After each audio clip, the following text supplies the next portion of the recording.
ಆತ್ಮೀಯ ಕರ್ನಾಟಕ ರಾಜ್ಯ ಸರ್ಕಾರಿ ನೌಕರರೇ, ಇಂದಿನ ಈ ಒಂದು ವಿಡಿಯೋದಲ್ಲಿ ಕರ್ನಾಟಕ ರಾಜ್ಯ ಸರ್ಕಾರಿ ನಿವೃತ್ತಿ ನೌಕರರ ಮತ್ತು ಪಿಂಚಣಿದಾರರ 10% ಹೆಚ್ಚುವರಿ ವೇತನದ ಕುರಿತು ಕೆಲವೊಂದು ಇಂಪಾರ್ಟೆಂಟ್ ಇನ್ಫಾರ್ಮೇಷನನ್ನು ತಮ್ಮೊಂದಿಗೆ ಶೇರ್ ಮಾಡ್ತಾ ಇದ್ದೀನಿ. ಹಾಗಿದ್ದಲ್ಲಿ ವಿಡಿಯೋನ ಕೊನೆವರೆಗೂ ವಾಚ್ ಮಾಡಿ. ಅದರ ಜೊತೆಗೆ ವೀಕ್ಷಕರೇ, ನೀವು ಕೊಡುವ ಒಂದೇ ಒಂದು ಲೈಕ್ ನಮಗೆ ಸಪೋರ್ಟ್ ಆಗಿರುತ್ತೆ. ದಯಮಾಡಿ ವಿಡಿಯೋವನ್ನು ಲೈಕ್ ಮಾಡಿ. ಅದರ ಜೊತೆಗೆ ನಮ್ಮ ಯೂಟ್ಯೂಬ್ ಚಾನಲನ್ನು ಕೂಡ ಸಬ್ಸ್ಕ್ರೈಬ್ ಮಾಡಿಕೊಳ್ಳಿ. ವೀಕ್ಷಕರೇ, ಕೆ ಸುಧಾಕರ್ ರಾವ್ ಸರ್ ಅವರ ನೇತೃತ್ವದ ರಾಜ್ಯ 7ನೇ ವೇತನ ಆಯೋಗದ ವರದಿ 558 ಪುಟಗಳ ವರದಿ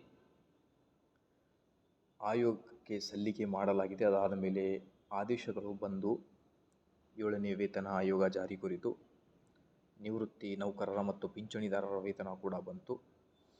ಈಗ ಆ್ಯಕ್ಚುಲಿ ನಿವೃತ್ತಿ ಮತ್ತು ಪಿಂಚಣಿದಾರರು ಪ್ರಮುಖ ಬೇಡಿಕೆಯಾದ 10% ನಿವೃತ್ತಿ ವೇತನದ ಕುರಿತು ಸರ್ಕಾರದಿಂದ ಆದೇಶ ಬರುವುದು ಯಾವಾಗ ಅನ್ನೋದರ ಬಗ್ಗೆ ಕಾದು ಕುಳಿತಿದ್ದಾರೆ ವೀಕ್ಷಕರೇ.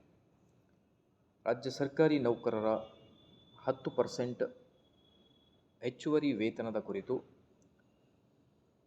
ಆಯೋಗದ ಶಿಫಾರಸ್ಸಿನಲ್ಲಿ ಮೆನ್ಷನ್ ಮಾಡಲಾಗಿದೆ.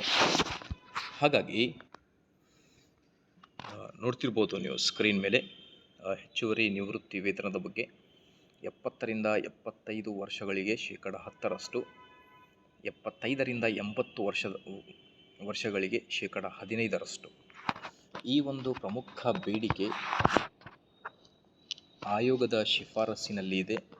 ಹಾಗಾಗಿ ಈಗ ನಿವೃತ್ತಿ ನೌಕರರಿಗೆ 10% ಹೆಚ್ಚುವರಿ ವೇತನ ಸರ್ಕಾರ ಜಾರಿಗೆ ಮಾಡುವುದು ಯಾವಾಗ ಅನ್ನೋದರ ಬಗ್ಗೆ ಕಾದು ಕುಳಿತಿದ್ದಾರೆ. ಆದಷ್ಟು ಬೇಗ ರಾಜ್ಯ ಸರ್ಕಾರ 10% ಹೆಚ್ಚುವರಿ ವೇತನದ ಆದೇಶ ಬಿಡುಗಡೆ ಮಾಡಲಿ. ಇದೇ ಥರ ಎಲ್ಲ ಮಾಹಿತಿಗೋಸ್ಕರ like, share and subscribe to my channel.